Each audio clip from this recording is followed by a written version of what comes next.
In our last session, we were talking about the faculty of faith as being the conceiving power of mind. And it is this faculty that actually shapes the energies in our lives. What you conceive as being real for you, your reality, is what you and I experience in our lives. This is an incredible word. But as I said last time, this is something that was right at the forefront of Jesus' ministry, that faith is the power of transformation. He said, "Thy faith hath made thee whole." It can do that, but most of us live with a reality that the world teaches us. And we just grow into taking things as they are as being real, and therefore we live them out over and over. We wait until someone comes along who convinces us that there's a different reality. And then we begin to believe, well, that is real for me too. And suddenly things begin to change. We see this over and over in athletics, right? The breaking of the 4-minute mile is the famous one, of course. That people thought, we could never run a mile faster than 4 minutes, until somebody didn't buy that. And they said, I think it's real, I can beat that 4-minute mile. They did. What happened immediately afterwards? Everyone who was a top runner began to break the 4-minute mile. How did that happen after so many years? They just accepted a new reality. So faith is that powerful capacity that we have. Now, linked with this faculty of faith is the power of imagination. And these two are closely woven together, because faith sort of gives us the parameters of how this can happen. Whereas faith is the conceiving faculty of mind, conceives ideas of what's real, the imagination perceives it and sees it. And so the two weave together. So the way in which your faith manifests is very often the way you can see it happening. And if you can't see it happening clearly, it makes it a little more difficult sometimes for the faith faculty to get its work done. But if your faith faculty is, I will be prospered, it'll probably only happen the way you could see it happening. And I suddenly think of the great lottery that's so popular today. Everybody's playing the lottery, you win millions of dollars. And they can imagine themselves winning that dollars, but do they believe it as a reality? Well, even if you really had a tremendous belief that it was your reality, the reason that it may never work for you, and it probably won't work for the other hundreds of millions of people that play the lottery, is this. Whenever you have human consciousness playing off human consciousness, you've got powers sort of colliding in space and bringing it back to the inbred sense of chance. And so I think lottery will never be anything beyond chance, just like the experts say, because you can't control issues where there are other consciousnesses involved. But as far as your own individual life is concerned, I can promise you, your life will be as you conceive it will be, and you support it with your imagining. So we have these two powerful faculties that are our manifesting faculties. They're related in our body centers. The energy center for faith is located in the pineal gland. Many people of the past have thought that. Even in ancient times, the priests on their staffs had a picture of a pine cone that looks just like a pineal gland. And I remember when we went to the Vatican for a visit, they have a garden there called the pineal gland garden. Not pineal gland, it's called the pine cone garden. The pine cone garden, and they have this big image of a pine cone. And I never asked when we were there, well, why do you have a pine cone here? And furthermore, though they didn't point that out on that trip, if you look at the staff of the present Pope, or any Pope, you'll find that it has this pine cone figure on it. And it's because the pine cone from ancient times has been a symbol of faith,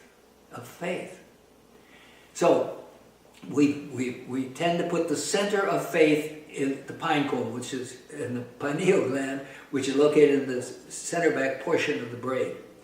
Imagination, I place in approximately the same vicinity because they're so closely tied together. And we know that the experts have told us that most portions of the brain, particularly the rear portions of the brain, are centers of imaging, of the way in which you picture, which are very much related, of course, to the imagination faculty. So, that's the head and the four faculties that are in the head and are very much a part of the reflective issues of our life. So we have two faculties now we want to talk about, and they are the faculty of zeal and the faculty of dominion, as we think of them. And zeal is the faculty of energy. And I loved realizing when we think about where would this zeal have a center of energy in regard to having built the body that we all have. And to me it makes so much sense. This zeal is found in the area of the throat and the neck. Because what is the neck? If you're sitting somewhere now, you can look around people and look at everybody's necks. You'd see the neck connects the head to the body. And the head is our reflective center, or ego center, as I sometimes call it, the ego center of our consciousness. And the body represents our feeling area, most centrally located, of course, in the heart and the center of wisdom. And when you bring your feeling nature, your heart nature, together with your thinking nature, your head nature, when you bring them together, you've got energy. You have a lot of people who are very ready to go in their heads about a project, but you say, well, but you don't do anything about it. Why not? Well, I just don't feel like it. That's right. You don't have it. Or somebody who feels very emotional about an issue, and you say to them, why don't you do something about it? Well, I just can't seem to wrap my head around it. That's why. But when you have both those things, when you have the head and, as they say, the body, or the thinking nature and the feeling nature, both agreeing on the worth and value of something, making that connection, you suddenly got energy. Energy to burn. The most so-called zealous people in the world are people who feel this way about a certain issue, and they also think it. Intellectually, it makes sense to them. As a matter of fact, the very reason that I'm doing these lessons, and while I'm still choosing to teach these ideas with people, is because I am so zealous that understanding these 12 faculties is the greatest gift that I could possibly personally give to humanity. If you say, what can you give humanity to make it better? I wouldn't care if I had all the money of the wealthiest people in the world and said, we're going to give all our money to the poor, we're going to feed all the hungry of the world. I know that those things won't solve the world's problems, and they'll all run out in time.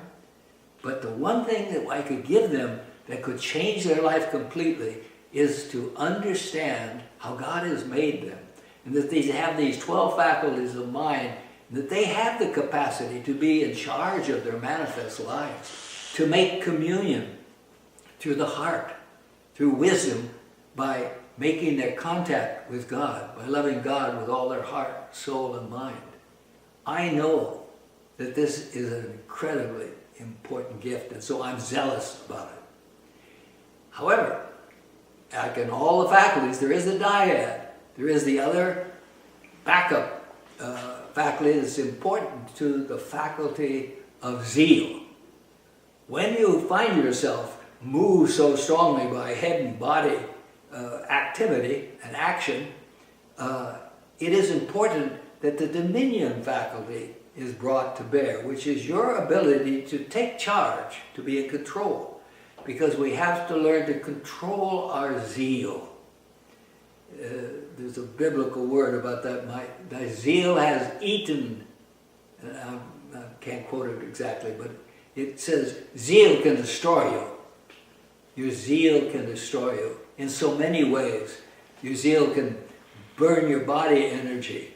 Your zeal can destroy all your friendships, because as we all know, there's nothing worse than going to a gathering and have somebody so zealous about their ideas that they dominate the conversation. Or you say, every time we get together, all we hear about is what's wrong with the Democrats or what's wrong with the Republicans. Because somebody is so zealous about his political view, or zealous about this is what's wrong with the world and I've got to have everybody know about it. Or saying my beliefs about what Jesus taught and about Christianity or the Muslims or whatever, and are so zealous about it that they totally ignore how other people are feeling about it. And of course the understanding faculty is a part of knowing better, and the love faculty should also keep you from doing that. But either telling you that it isn't good to be that zealous in public, or in many instances, it takes the dominion faculty to control your zeal so that it is used in a way that comes across that is positive, informative, and also constructive. Now, I said both of these faculties are located in the throat. And I tend to relate the zeal faculty to the thyroid faculty, because thyroid is clearly related to our body energies, as most of you know. And so, to me anyway, this seems like a very obvious connection, that this is where the center is. But when I think of the dominion faculty, I tend to think of the throat and the vocal cords, because there's something in the voice that clearly reflects a state of a person's dominion, not over people, but over themselves. It often comes across to people as a power, and we tend to have to follow people who have that kind of a projection of sense of self-control, of being in dominion of their facts, dominion of the zeal that they're endeavoring to relate to you. And so that's where I place these two faculties. But if you stayed with me and you see this, I hope you can enjoy my pleasure in realizing one day, of course, these faculties of zeal and dominion are located in the throat, because they come between the head and the body connections. Well, we've pretty well gone through the 12 faculties now, and I realize that in the course of this presentation, we've only touched on it. I, of course, broadened my ideas in my book, The 12 Freedoms, and I feel that as I continue to work with these ideas, that they will become even broader in my understanding and my ability to relate them to other people. But I'm so convinced of it.